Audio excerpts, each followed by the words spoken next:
Soyez les bienvenus ce dimanche matin jusqu'à 9h. Votre magazine Tendance Confidence continue de se mettre aux couleurs de la rentrée avec deux invités pour cette émission. Monseigneur Laurent Leboulch, évêque du diocèse de Coutances et Avranches, avec qui nous allons parler de la création d'un institut normand de sciences religieuses à Caen et Rouen. Et en première partie, je reçois comme invité Philippe Borden, qui enseigne la morale, mais aussi la théologie. Et vous êtes recteur de l'Institut catholique de Paris. Merci d'avoir répondu à cette invitation pour Tendance Ouest. Quelques mots peut-être sur cet institut d'enseignement supérieur situé rue d'Assas. Il y a environ 10 000 étudiants pour tout le groupe de l'Institut catholique de Paris. C'est une vieille maison qui a été fondée en 1875 et il y a 6 facultés. Une faculté de théologie qui est la plus grosse, qui a 1500 étudiants, 1200 étudiants qui préparent un cursus, 170 doctorants, 400 étudiants en master. Donc c'est vraiment le cœur de notre institution. Il y a une faculté de philosophie qui est importante également, qui reçoit des étudiants du monde entier, qui prépare également des doctorants. Une faculté de droit canonique, une faculté d'éducation, une faculté de sciences sociales et une faculté des lettres. C'est la faculté qui a, je dirais, cette faculté des lettres, les étudiants les plus jeunes, parce que certains arrivent directement du bac, alors que pour nos étudiants théologiens, beaucoup ont déjà fait un premier cursus et ils viennent faire de la théologie dans une deuxième partie de leur existence. Donc ces différentes études, ces différents cursus peuvent être validés ensuite par des diplômes et éventuellement commencer à Paris et ensuite continuer à Caen, à Rouen, puisque 2 pôles vont s'ouvrir aussi en Normandie ou bien ailleurs sur notre planète. Vous pouvez commencer votre premier degré de théologie ici à Paris et vous allez continuer à Bangalore. C'est pas fictif, je connais des étudiants qui ont fait ce cursus et puis vous faites une thèse aux États-Unis dans une autre faculté d'une université catholique.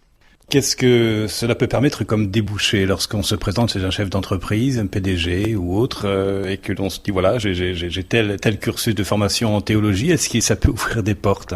Ça dépend des pays. En Allemagne, beaucoup de théologiens ont des postes de stratégie dans les entreprises. En France, ce sont davantage des postes de pastoral. Mais ce que je constate, c'est que beaucoup d'étudiants, par exemple des laïcs qui viennent étudier la théologie le soir, nous avons 300 laïcs qui sont dans tous les métiers qui existent, aussi bien les professions de santé, le droit, le marketing. Beaucoup d'étudiants disent que leur vie a pris une nouvelle dimension à partir du moment où ils ont fait de la théologie. Et je crois que ça se traduit également dans la vie professionnelle. Ça va pas être forcément valorisé immédiatement, mais ça permettra à des personnes de mieux savoir où elles sont, ce qu'elles font dans l'existence, et du coup de donner un plus supplémentaire dans leur vie professionnelle. Alors, puisque les lycéens, mais également les universitaires, ont fait ou vont faire leur entrée dans les amphis, quelle complémentarité entre la philosophie et la théologie? La philosophie fait partie des études d'un cursus de théologie. Pourquoi ? Parce que comprendre le monde, comprendre l'homme, comprendre les grandes questions qui sont décisives en théologie, à savoir qu'est-ce que la vérité, comment est-ce que Dieu peut parler, lui qu'on ne voit pas, lui qu'on ne palpe pas. Donc pour l'Église catholique, on ne fait pas de théologie sans avoir fait de la philosophie. Je suis allé l'autre jour présenter notre cursus de théologie à des étudiants d'HEC qui ont pour la première fois cette année la possibilité de faire quasi une année complète en première année d'école en philosophie et théologie, et c'était leur surprise de savoir que on ne pouvait pas faire de théologie sans faire de la philosophie. Et finalement, pour eux, ça a été rassurant aussi. Ils ont compris qu'on n'allait pas les embrigader si on leur proposait un cursus de découverte du christianisme, d'une part, et de découverte des autres religions à partir de l'islam, le judaïsme, le bouddhisme, l'hindouisme, à partir de la vision que les chrétiens ont des religions et de la recherche de Dieu dans toute l'humanité, la manière d'exprimer les grandes questions de l'humanité à travers des mots qui sont acceptables par tous, pas seulement par les croyants, soit au cœur d'un programme de théologie. Mais comment tenir un discours sur Dieu en théologie, alors que pour beaucoup, Dieu apparaît comme invisible? Celui ou celle qui fait de la théologie, c'est quelqu'un qui a été saisi par Dieu. Saisi par la parole d'un autre être humain, mais vous ne pouvez pas faire de la théologie si quelque part vous n'avez pas perçu que celui qu'on ne voit pas vous a rejoint d'une manière que vous avez envie d'explorer. Mais c'est ça le point de départ de la théologie. Ce qui fait partie de l'être humain et qui aux yeux de la foi est un trésor inépuisable et éminemment respectable, c'est la raison, capacité de réflexion. Beaucoup des étudiants, laïcs, prêtres de France, de l'étranger disent on est heureux d'avoir fait de la théologie. On a appris à poser un discernement, à prendre des décisions concrètes qui sont conformes à la grande tradition vivante de l'Église catholique, d'être vraiment fidèle à la tradition vivante et de la rendre pertinente dans le monde d'aujourd'hui. Père Philippe Borden, donc vous enseignez à l'Institut catholique de Paris l'anthropologie, vous enseignez aussi la théologie, nous l'avons dit, et les différentes religions. J'imagine qu'il peut y avoir des discussions assez fournies avec des agnostiques ou des athées que vous pouvez rencontrer. On peut croire autrement, et finalement c'est peut-être ça parfois le chemin des athées, c'est qu'ils croient à des valeurs fondamentales, le respect de l'être humain, et je dirais ça peut être un excellent point de départ pour faire de la théologie, c'est-à-dire pour vérifier que des pratiques dont ils ont souffert autour d'eux de la part de membres de l'Église catholique. Je pense aussi à une personne qui croyait autrement parce qu'elle est juive pratiquante, et qui a fait un très beau cursus de théologie en assumant cette manière de croire différemment, sans quoi ça n'aurait pas été tenable pour cette personne, confrontée constamment à des textes et à des paroles de chrétiens.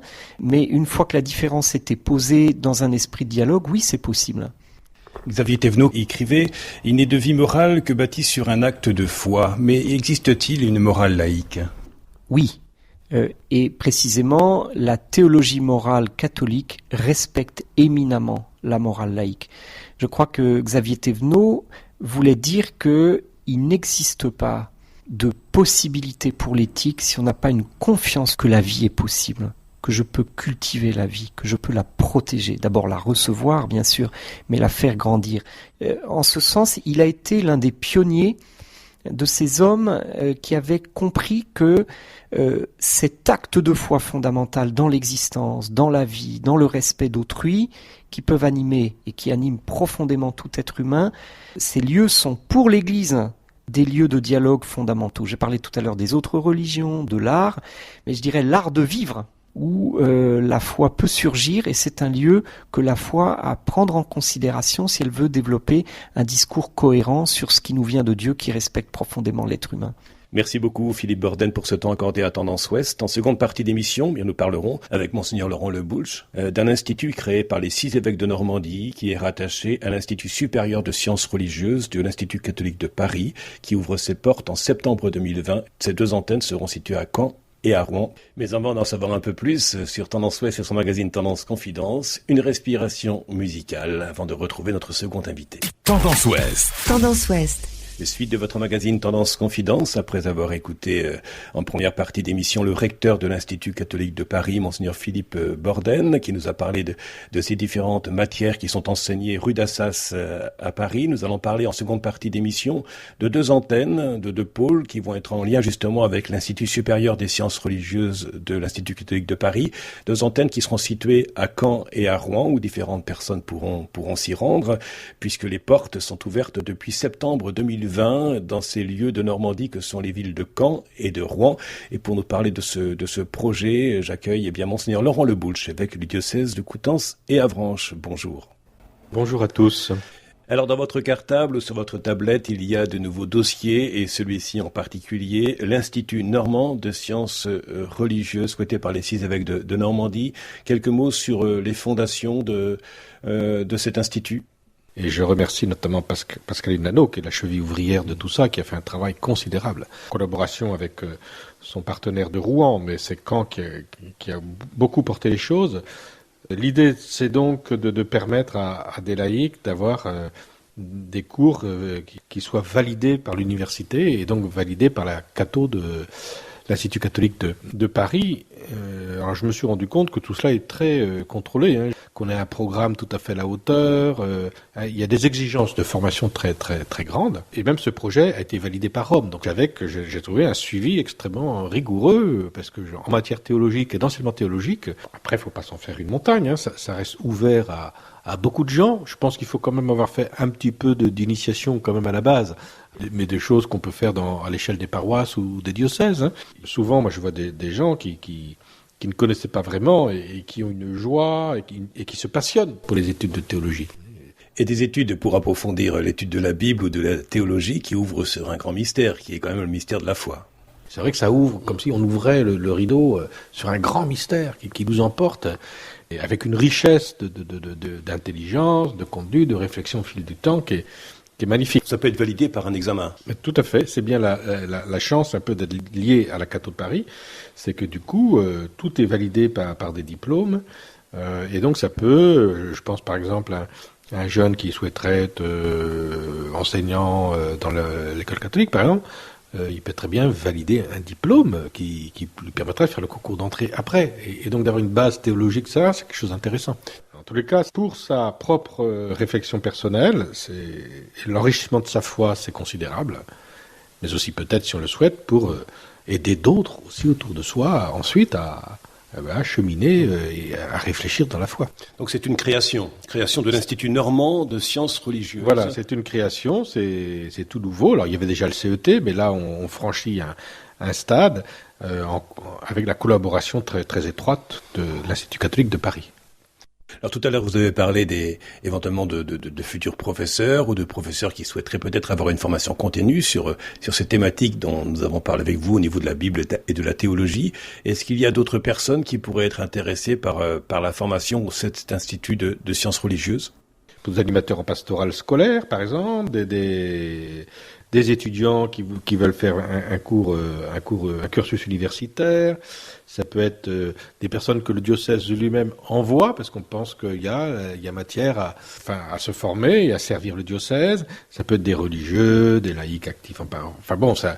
Après, on va discerner au cas par cas, hein, si la personne est en capacité d'eux, etc., etc. Donc le monde scolaire a fait sa rentrée, le monde culturel aussi, le monde spirituel, le monde pastoral. Avec vous, Monseigneur Laurent Le Boulch, nous en parlons aussi avec vous, avec cette création, nous l'avons dit en préambule à cette émission. Est-ce que il va y avoir aussi une participation financière de la part de ces étudiants qui vont venir s'inscrire dans ces différents instituts de sciences religieuses dont les pôles seront à Caen et à Rouen? Est-ce que les personnes peuvent bénéficier de bourses universitaires? Eh ben, on va essayer de le faire parce que évidemment les coûts sont importants parce qu'ils sont reliés à la charge de la Cato de Paris, mais il faut absolument nous consulter parce qu'il peut y avoir des participations et des aides, bien sûr. Donc les centres de Caen et de Rouen unissent leurs forces pour répondre aux besoins de l'Église, et l'Institut normand des sciences religieuses est issu du Centre d'études théologiques de Caen, ouvert en 1971, et du Centre théologique universitaire de Rouen, ouvert en 1996. J'ose cette question avec vous, Monseigneur Laurent Le Boulch. Est-ce que c'est bien raisonnable de croire? Il faut se garder d'opposer trop fermement la foi et la raison. Il y a une intelligence de la foi. Nous ne tenons pas des propos inconsidérés, complètement délirants, quoi. Le propos chrétien est cohérent. Et il peut aussi alimenter la sagesse de la raison. Il y a toujours eu dans la tradition, alors ça s'est un peu perdu, mais on retrouve un peu aujourd'hui, je crois, un dialogue entre la théologie et la philosophie, par exemple. La philosophie permet de mieux penser la théologie, et la théologie, parfois, interroge la philosophie. Et aujourd'hui, plus que jamais, je pense que nous avons besoin de gagner en raison pour ne pas se laisser emporter par simplement l'émotion ou l'instantané ou le fantasme ou ce que j'imagine de la foi, enfin, etc. Je crois qu'il y a une exigence forte. Et pour moi, c'est quelque chose de très important pour le monde d'aujourd'hui. On a besoin de chrétiens qui soient solides dans le raisonnement de la foi, pour qu'ils soient de chrétiens cohérents dans le raisonnement de la foi.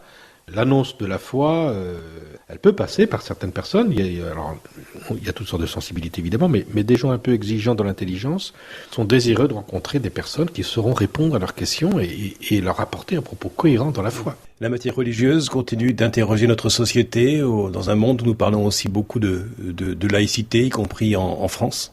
La matière religieuse, on en parle de plus en plus. Enfin, elle interroge de plus en plus. Je ne pense pas que la question de Dieu ait disparu de notre société. De toute façon, elle fait partie de la nature humaine. Donc elle revient d'une manière ou d'une autre, parfois de façon maladroite, mais elle a besoin d'être éclairée. Et ce que nous proposons, c'est justement d'éclairer l'intelligence pour mieux penser, mieux réfléchir, mieux parler de Dieu. Il ne s'agit pas que l'intelligence prenne le pouvoir sur la foi en disant...